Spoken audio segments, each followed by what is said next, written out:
मेरे पति ने आज तक मेरे साथ पति पत्नी के साथ शारीरिक संबंध नहीं बनाए हैं, मुझसे कोई मतलब नहीं रखा है। मैंने जब भी इस बात की शिकायत की कि अगर हस्बैंड वाइफ के बीच में अगर उम्र का अंतर है या सेटिस्फाइड नहीं हो पा रहे हैं या वाइफ उसको I can not give my finding sir. बिना विटनेस के क्रॉस एग्जामिनेशन पे आप चाहते हैं कि हम विटनेस के खिलाफ लिख दें? How that is possible sir? बिना किसी को अपॉर्चुनिटी दी हम कहते हैं तुम झूठ बोल रहे हो। हम लिख लिख के थक गए, आप लोगों ने पढ़ना नहीं है। एक महिला अपना परिवार बचाने के लिए अगर वो शांत रहती है और जब वो देखती है कि उसका परिवार अब टूट चुका है, अब कुछ संभावनाएं नहीं है, फिर वो कहती है कि ठीक है जो तुमने हमारे साथ अत्याचार किए। अब देखो आज मेरे पति ने मेरे को खाना गुस्से में फेंक दिया, वो मेरे हाथ का पसंद नहीं करता, ये नहीं करता। क्या बात करते हो यार? 15/2/23 को शादी होती है सर। FIR कब है सर? FIR रजिस्टर्ड होती है सर 12/3/2024 को, पेज नंबर 10 पर। 12/2/2024 को 12/3/2024 12 मतलब 1 साल और 1 महीने में। माइनर अच्छी बात है। 15/2/2023 की शादी है सर। 12/3/2024 की FIR है। मैं पढ़ूं रेलिवेंट सर। आवेद का स्वयंसो पति स्वयंसो रेजिडेंट स्वयंसो द्वारा आज दिनांक 12/3/24 को अपने पिता स्वयंसो के साथ उपस्थित आकर लिखित आवेदन पत्र पति राहुल कांत स्वयंसो के विरुद्ध दहेज की मांग कर शारीरिक और मानसिक रूप से प्रताड़ित करने का पेश किया। आवेदन पत्र मजबूर से अपराध धारा 498 500 स्वयंसो विवेचना में लिया गया। महोदय, निवेदन है कि शादी पिछले साल दिनांक 15/2/23 को सभी रीति रिवाजों के अनुसार राहुल गांधी मिश्रा निवासी पवई के साथ बरपक्ष के अनुसार अविराज प्लेस बॉबी संपन्न हुई। शादी के समय मेरे पिता ने अपनी हैसियत के अनुसार 5 लाख रुपए नगद, 4 तोला सोने के जेवरात, आधा किलो चांदी के जेवरात, गृहस्थी का पूरा सामान करीब 3 लाख रुपए का बरपक्ष के सभी रिश्तेदारों को कपड़ा, मुझे 12-13 जोड़ी कपड़े देकर विदा किया था। पहली विदा में 7-8 दिन ससुराल में रही, लेकिन शादी के 2 दिन बाद दिनांक 17/2/24 से ससुराल वाले दहेज कम लाने की बात कहकर प्रताड़ित करने लगे। मेरा पति इस बीच मुझसे एक रात में एक दिन भी मिलने नहीं आया। इस बात को लेकर मैं अपनी सास आशा मिश्रा और मंझली जेठानी प्रिया मिश्रा को बताई। मुझसे कहने लगी शादी से पहले राहुल की तबीयत खराब थी, इसलिए आपसे मिलने नहीं आया है, दोबारा मैं जब आऊंगी तो सब ठीक हो जाएगा। ये बात किसी से बताना नहीं तो पिता के साथ मायके चली गई। मेरा पति बिजनेस करने के लिए इंदौर चला गया। इस बीच मेरा ससुराल आना जमा रहा, लेकिन मेरे पति ने आज तक मेरे साथ पति पत्नी के साथ शारीरिक संबंध नहीं बनाए हैं, मुझसे कोई मतलब नहीं रखा है। मैंने जब भी इस बात की शिकायत की अपनी सास मंझली जेठानी से की तो मेरे साथ मारपीट की गई और चुप रहने को कहा गया। बताने पर मिट्टी का तेल डालकर जलाकर आग जला देने की धमकी दी। माह नवंबर 2023 में मेरे पति राहुल, ससुर बद्री प्रसाद, सास आशा मिश्रा, जेठानी रश्मि मिश्रा, मंझली जेठानी प्रिया मिश्रा, जेठ सूर्यकांत मिश्रा, प्रशांत मिश्रा सभी मिलकर मुझे दहेज में 2 लाख की मांग करने लगे। मेरे मना करने पर मेरे मारपीट की गई, मुझे तकलीफ देने लगे, खाना खाने में भी रोक लगाने लगे। मेरे जेठ प्रशांत मिश्रा ने मेरी इज्जत बिगाड़ने की कोशिश की, मुझे गलत निगाह से माह नवंबर में पकड़ने की कोशिश की, जिसके बारे में मैंने पति राहुल और सास ससुर जेठानी प्रिया को बताया। सभी ने मेरे साथ मारपीट की। दिनांक 14/11/23 को धमकी दी कि मेरा वीडियो बनाया। दिन में इन लोगों ने मुझे बोला अपने मम्मी पापा और मुझसे बुला लाएं। फिर मैंने फोन लगाकर चारों को बुलाया।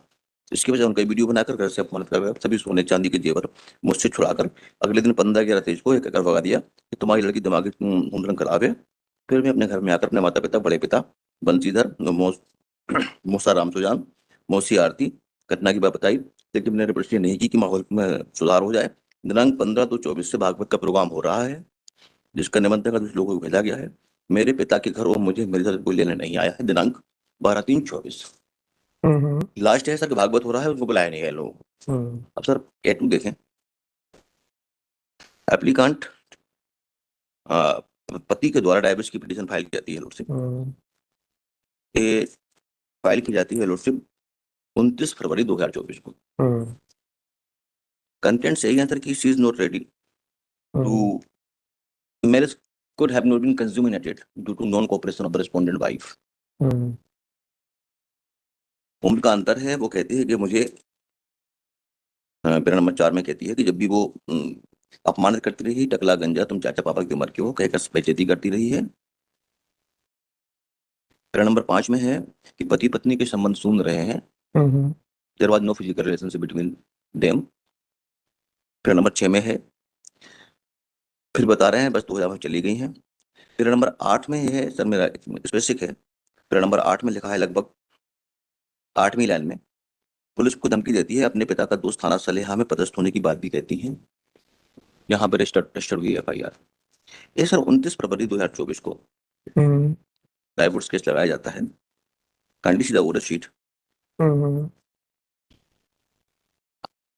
और वो देख लिया मैंने सर। 25 नंबर पेज पे आई है। वो मैंने देख लिया। 25 नंबर पेज पे आई है। ट्रायल कोर्ट ने इशू किया नोटिस 5 मैंने मार्च देख लिया भाई, वो सब FIR के पहले के हैं। 5 मार्च 24 को किया। अरे मैंने बोल दिया FIR के पहले के, तो फिर आप पूरी डेट्स बता के छोड़ोगे क्या? आगे बढ़े ना अपन। 10/3/24 को आने के 12/3 को की गई।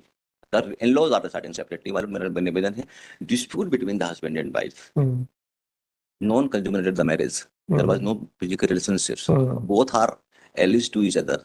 He is not ready to cooperate. He is not ready to cooperate.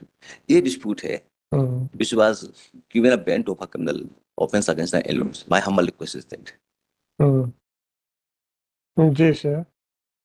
जहाँ तक father in law, mother in law, old persons, जेठ जिठानी, दोनों जिठानी they are residing separately. Prashant के खिलाफ कोई एलिगेशन है? अब वो उन्होंने कह दिया है सर, उसमें कह दिया है, तब हम क्या करें सर? अब उसका हम कुछ कर पाएंगे सर? एक प्रेसिडेंट है लॉर्ड से, अब उनका कहना है कि जेठ जिठानी से मैंने बताया, और जेठ जिठानी और प्रशांत ने मेरे प्रशांत के खिलाफ जो बोला उसके बाद हम क्या करेंगे सर? हम क्या कर सकते हैं सर? मम उनको मालूम पड़ा कि अब डाइवोर्स की बात आ गई है, उसके बाद हुआ है, और एलिगेशन जो डाइवोर्स पिटीशन में लगा। चलो सर ठीक है। No sir, I am not inquiring sir. मैं अगर आप मुझे परमिट करेंगे तो प्रशांत के लिए भी नहीं इसको परसू करूंगा। फिर उसकी वाइफ प्रिया के लिए क्या करेंगे? My lord, this is सास ससुर के लिए क्या करेंगे? I am before your lordship. Fine To मैं तो consider that, to consider मेरे भाई, मैं मैरिज में कंसीडर कर रहा हूँ ना।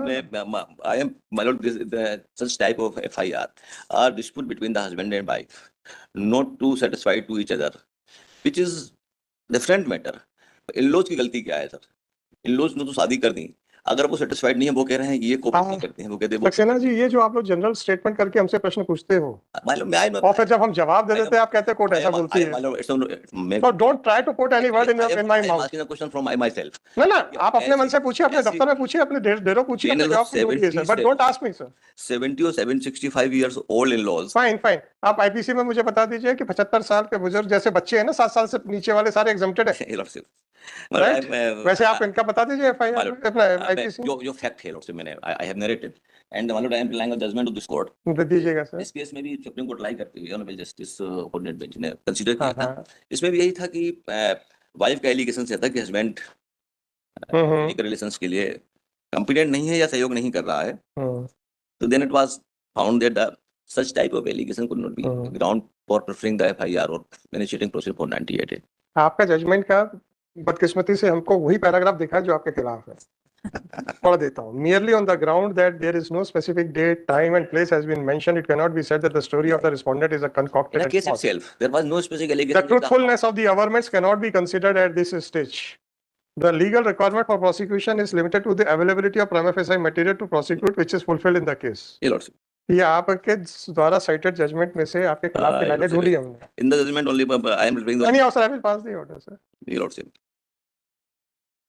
My lord, I am relying pen number 2 में जाइए लास्ट में। मैं पढ़ूँ also. Averment regarding beating of the respondent number 2 by the player number 3 in the house of the maternal uncle at Bhopal appears to be unbelievable, as no prudent person man can believe that husband who had not interested to keep his wife with him would have gone to a distant place, Bhopal, just in order to raise the demand of robbery of 5 lakhs and 4 wheelers in the house of maternal uncle. In absence of maternal uncle or aunt to keep her and privacy, there is no medical evidence. Any officer, वो तो है जो। Whole story has been cooked up just to show the continuity of the allegations with regard to harassment and beating in connection with. Oh, that was with regard to the territorial jurisdiction. Court ने इसको decline नहीं किया, court उसको नहीं माना। Further, it is submitted that the fact of the case that the FIR has been lodged just to take revenge with the applicant number 3. और उसमें कहा है कि cannot be quashed. जी, उसको रिलाई करके कहा है क्वेश्चन नहीं कर सकते। हाँ, लेकिन बाद में उन्होंने इस बात पे entire matter appears to be, मैंने भी बहुत सारे किए हैं जी। आपने तो वही जजमेंट ढूंढा जिसमें आपने आर्ग्यू किया था। In fact I am referring this judgment on the point कि अगर हस्बैंड वाइफ के बीच में अगर उम्र का अंतर है या सेटिस्फाइड नहीं हो पा रहे हैं या वाइफ उसको I cannot give my findings sir unless and until the wife is given an opportunity to explain everything in cross examination. बिना विटनेस के क्रॉस एग्जामिनेशन पे आप चाहते हैं कि हम विटनेस के खिलाफ लिख दें? How that is possible sir? I only for in-laws. Therefore whatever it is please Saksena ji, please answer my query. You want that a witness should be criticized without even giving an opportunity of cross examination. I should give my opinion. I can give my opinion after considering the evidences. So in case of an appeal, I can give any opinion. No, not only, but which will appear to us to be the prudent one on the basis of appreciation. बिना किसी को opportunity दिए हम कहते हैं तुम झूठ बोल रहे हो. And what the law is uncontroverted allegations. That is all. So far as the matrimonial dispute for 90, ठीक है सर, उसको देखते हैं। Everyone know that हम ही लोग कहीं लोग एडवाइस करते हैं, therefore ये सिस्टम शुरू हुआ। That is the answer, sir. That is the answer. That's why सुनिए सुनिए मेरी बात सुनिए. That's why the Supreme Court in one case ji has mentioned that the lawyer should use their good office to resolve the disputes.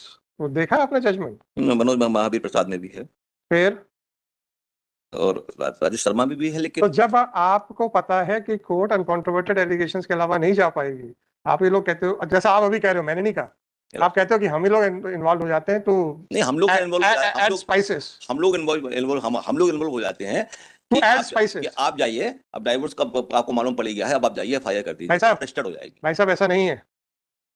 हम लिख लिख के थक गए, आप लोगों ने पढ़ना नहीं है. लॉर्डशिप, एक महिला अपना परिवार बचाने के लिए अगर वो शांत रहती है और जब वो देखती है कि उसका परिवार अब टूट चुका है, अब कुछ संभावनाएं नहीं है, फिर वो कहती है कि ठीक है, जो तुमने हमारे साथ अत्याचार किया उसकी भी मैं रिपोर्ट लिखाऊंगी, तो उसके शांत रहने को आप उसको अप्रिशिएट करने के बजाय कहते हैं कि आफ्टर थॉट है. क्या आफ्टर थॉट है यार? सही में क्या डे वन के ऊपर किसी भी परिवार में पति पत्नी के अंदर झगड़ा नहीं होता? होता है. जी. शादी के दिन से लेके मृत्यु के दिन तक झगड़ा होता है, लॉर्डशिप, राइट? कितने परिवारों में देखा कि महिला पहले दिन ही जाके बोलते हैं कि साहब देखो आज मेरे पति ने मेरे को खाना गुस्से में फेंक दिया, वो मेरे हाथ का पसंद नहीं करता, ये नहीं करता. क्या बात करते हो यार? लॉज का application, whatever it is, we have to adopt a prudent approach. अगर एक व्यक्ति की सरेआम बिना किसी कारण से दूसरा व्यक्ति रिपोर्ट पिटाई करता है और वो 7 महीने 1 साल चुप रहता है, तो then yes we can raise a finger towards him. तुम्हें क्या इंटरेस्ट था कि आप चुप रहे? यहाँ पे तो उसका परिवार बचाना है, उसको, उसकी भलाई को आप उसको क्रिटिसाइज कर रहे हो और कहते हो कि हम लोग उसको कहते हैं कि रिपोर्ट करा दे. आप तो अपने एडवोकेट्स को भी इन्वॉल्व कर रहे हो उसमें. सक्सेना जी प्लीज, एडवाइस मिलती है कि सक्सेना जी प्लीज. ये लॉर्डशिप, चल. सब लाइक ये देखिए